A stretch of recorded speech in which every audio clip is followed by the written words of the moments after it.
We got some more taste in history. Teganites. Okay, of course, this is ancient Greek breakfast Teganites. These look like beautiful pancakes. Ancient Greek pancakes, shall it be? Yeah, taste in history with Max Miller. Let's jump right in. Glad you're here, guys. Let's go. Of pancakes, but IHOP claims to be the International House of Pancakes, but not once have I seen on their menu the ancient Greek Teganites. Teganites. So I'm going to make them instead. So thank you to Wondrium for sponsoring this video as we make ancient Greek pancakes, this time on Tasting History. Let's go. I'm so excited. Now I wanted to start this episode with a quote, not from an ancient Greek, but from Julia Child. And if you haven't been watching Julia on HBO, you should. It's very, very charming. Anyway, she said, "Everything can have drama if done right, even a pancake." My flawless impression of Julia Child. Anyway, since this episode is about pancakes, I figured I should add in some drama by letting you know that this will be the final episode of Tasting History. What? To be filmed in this kitchen because we are moving and that means a new kitchen. But Yay. I wanted to take this opportunity to thank this kitchen. Thank it for letting me squeeze into it as I tried to film the first episode standing up. Kitchen was too small to fit me and the camera in it. Thank it for letting me stink it up by boiling a pot of whole fish to make garum, and to apologize to it for filling it up with smoke as I burnt my onions for Titanic Month. So thank you to this kitchen, and may the next cook who lives here have just as much success with it as I did. Now on to the Teganites. Or is it Tagenitai, or Taganias? Or is it the modern Tiganites? Lots of different spellings and likely lots of different pronunciations for what are essentially the same thing, an ancient Greek pancake made in a taganon, or frying pan. Now while a form of them... It's crazy to think how some things like pancakes have been around that long. Don't you love food history? Are still made today, usually with leavening, the ancients didn't leave us a good recipe per se. Athenaeus says that Teganites is a cake fried in oil, a flat cake. And we know that they were served with honey because the Greek poet Magnus asked, "Have you ever seen a smoking Taganites spit when you pour a little honey over it?" Still not really enough information for us to recreate. But it turns out that the Greek physician Galen, the same Galen who wrote extensively on the diet and flatulence of gladiators, gave a good description that could stand in as an actual recipe for Teganites. Now might be the time we talk of the other cakes, those made from wheat flour. What are called tagenitai by the Athenians and are prepared with only olive oil. Okay, so you have olive oil your base, wheat flour is your flour. The oil is put in a frying pan, which is put on a smokeless fire, and when it is hot, the wheat flour mixed in much water is poured into it.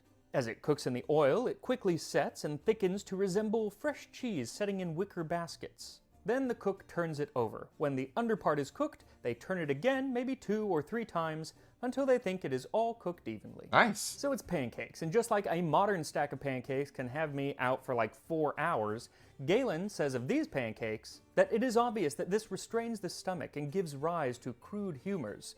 So some mix it with honey, and others also mix in sea salt. So I'll be using honey and salt to hopefully keep my humors in balance. Now those 4 humors, the fluids that were meant to control our health and mood, was an... Yeah, we looked at this prior when we talked about the medieval way of humors, and you got the phlegm, you got the blood, you got the yellow bile, and you got the black bile. And of course, they've tried, of course, not entirely wrong, but pretty bad.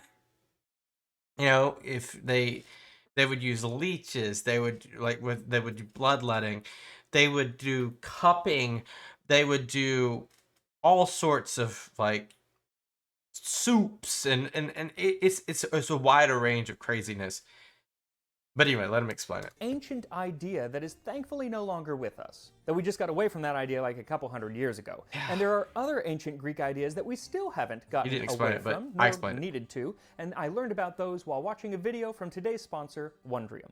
Now, if you watch this channel often, you'll know that I love me some Wondrium. I have spent many an hour in this little kitchen watching videos from Wondrium as I cook. See, Wondrium, which used to be the Great Courses Plus, has an amazing library of educational videos taught by experts on ancient Greek. Is it trial the pancake? So let's make some ancient Greek pancakes. So for this recipe, what you'll need is 1 cup or 120 grams of whole wheat flour, 1 cup or 235 milliliters of water, and the quantities of both the flour and the water and really everything else in this is kind of up to you depending on what you want your pancakes texture to be like, so just use it as a rough guide.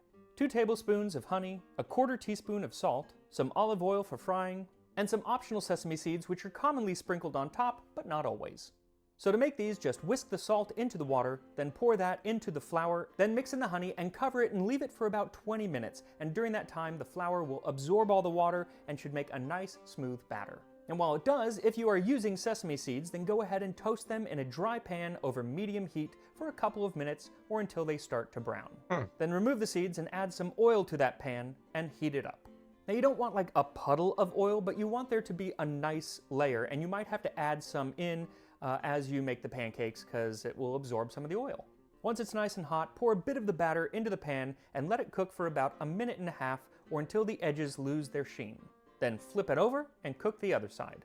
Now Galen has you flipping it over 2 or 3 times, which you can, but depending on the heat and exactly what kind of pan you're using, you might not need to. Yeah, he said a smokeless fire, so more likely than not, that was like a burned out fire or something that is just warm. So it would have took more time, but in like a modern kitchen, definitely would not take that long. You'll know when it's cooked all the way through. Then do the same with the rest of the batter. This should make 10 to 12 small teganites. So while I was thinking of ancient Greek breakfast, I started thinking about all of the other things that ancient Greeks might do in their morning routine and found some pretty interesting stuff. So make sure you're subscribed to Tasting History and hit that little notification bell so you don't miss next week's episode when I'm in a brand new kitchen. And let's see what the ancient Greeks, besides eating teganites, did each morning. Let's go! So obviously, just like today, not all ancient Greeks had the exact same morning routine, but there were some common themes, like most people like to wake up before sunrise. Now maybe you're just on a rhythm and you get up early naturally, or you drink a lot of water before bed, or you have a dad who likes to wake you up on Saturday mornings to do yard work like I did when I was a kid. But if you're the Greek philosopher Plato, well, you just invent the alarm clock. Sick of his students and perhaps himself being late for his lectures, Plato took a water clock, a clock that had been around for centuries. It told the time by releasing water slowly from one reservoir into another and would mark the hours as it went down or as it filled up. So Plato made it so that when that second reservoir was filled up to a certain amount, it would dump all of its water into yet another reservoir that had some holes punched in it, and so when it started to fill up very quickly, it made a whistling sound like a teapot. Probably really, really annoying, but effective. Wow. So once you're up, you would put on your clothes. What a scientific experiment that turned into an invention. Wow, that's awesome.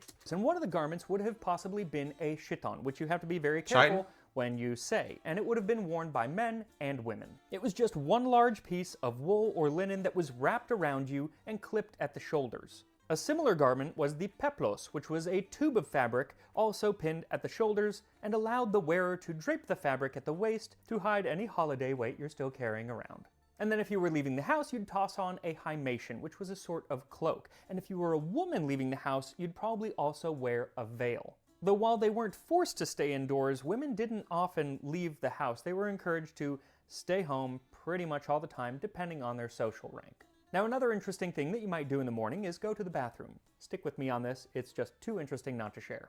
So many people had chamber pots at home, but if you wanted to make going to the bathroom a more social occasion, Go to the bathhouse. and who doesn't, then you would have gone to one of the many public latrines. Despite your class, everyone used many of these public latrines. Going all the way back to the Minoan civilization on Crete, the Greeks had underground plumbing. And they built these public toilets in prominent places, like the Temple of Athena in Athens. That was one that was only for the elite. The nicest toilets were made of a slab of marble with holes running down it, limestone if you weren't so fancy, and then below the slab would be a pipe with running water going through it to, well, you know what it does. Now see, the fascinating part was the toilet paper, or the lack thereof. Now, So I'm imagining they had a stick with a sponge similar to the Romans. wealthy would often use basically a sponge on a stick that was dipped into vinegar or salt water. But for most people, it seems they used stones. Disc-shaped rocks and terracotta have been found at God, that's so bad. archaeological sites for a long time, and they were believed to be game pieces of some sort. But now many archaeologists actually believe that they were used to wipe, and while there's still some controversy There's around no it, way. the idea is backed up by Aristophanes in his play Peace, where the character Trigeus requests 3 stones be placed beside him, then explains how 3 is just the right number to take care of business. And once you were done with that, you could move on to your other morning ablutions, which would include brushing your teeth, though it was a couple millennia before the modern-day toothbrush would be invented, so you would wrap a piece of cloth around your finger and scrub, and often you would use some activated charcoal to whiten those choppers. Then you could chew on some fennel or lovage to freshen the breath. And whilst you chew, if you are a lady, it's time to put on your makeup. This would usually start with a face mask meant to lighten the skin and clear the complexion.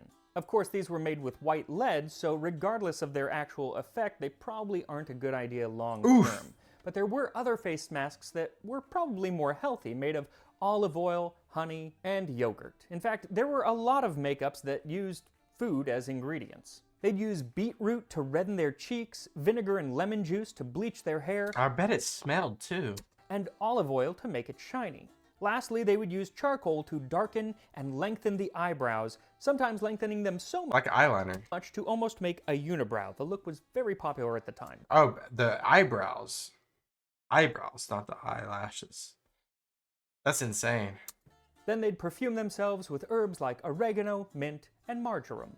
And edible cosmetics were not just for the ladies, because if you were a man and balding, then you could use Hippocrates' remedy of beetroot, horseradish, and cumin rubbed into the scalp. Though the secret ingredient was actually pigeon droppings, so maybe it's not everyone's cup of tea. And it seems This does not seem fun. that it didn't actually work, seeing as the father of Western medicine has a type of baldness actually named after him, the Hippocratic wreath. So once you're all gussied up and looking your best, it's time for breakfast. And if you were a woman, you would eat this where most of your meals would be eaten, the gynoeceum.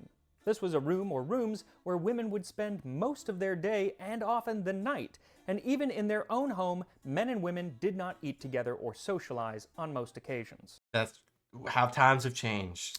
The rooms also tended to be in the most secluded part of the house, with the windows only looking inside to a courtyard rather than outside onto the street. But regardless of where you ate, the Greeks, for most of their history, did enjoy a breakfast, but it went by many different names. But Athenaeus, when writing about the foods that the hero Odysseus ate, said that this was the morning meal, which we call akratismos, because we soak crusts of bread in pure wine, akratos, and eat them. This akratos was wine that was undiluted, and usually they drank their wine diluted down with water, but, before coffee in the morning, you had to have the strong stuff. And because the Greeks had a god for pretty much everything, they even had a god specifically of drinking this undiluted wine, also named Akratos. Of course. Now, in addition to bread and wine, akratismos might include figs and olives as well. And perhaps, if you wanted something a little sweeter, a short stack of teganites. Let's go. So once you've finished cooking the teganites, pour a little honey over them and sprinkle the sesame seeds if you're using That looks so good.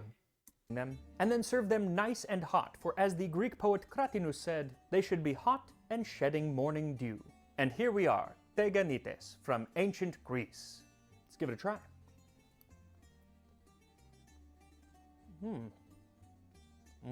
They have this wonderfully crispy edge, which you don't get with a modern day pancake, and I don't know if it's because it was fried in oil, It has to be the oil. but they're nice and soft in the center, but the edges are really crispy, which is very cool. Also, using that whole wheat flour gives it a much more complex flavor than just regular white flour that you would use in a pancake today. I actually think I prefer them, and that's saying something because I love modern day pancakes. Also, the honey being in it and then on it adds a little bit of a sweetness to it, but it's not like super honey-y. The sesame seeds, I think you could go either way. They add kind of a savory note, so if you want to stick with the sweetness, forego them, but if you want something a little more complex, add them in. Either way, Adds a little bit of character to it. It's really cool. Really cool. fantastic. So make Awesome stuff. Like, let's look at that as we conclude this video. That looks so good. You can't tell me that does not look good. Like, I want some right now, actually. Um, and they're not too big. They're like perfectly sized where you could just like quarter them. Amazing. Amazing. Might be the best thing he's made, honestly. Might be the best thing he's made that we've watched. If there's something better that he's made, link me down below. Appreciate you guys as always. Let me know if you would eat tegamates or yeah, teganites. Let me know if you would eat those. And I'll see you guys next time. Peace out and bye bye.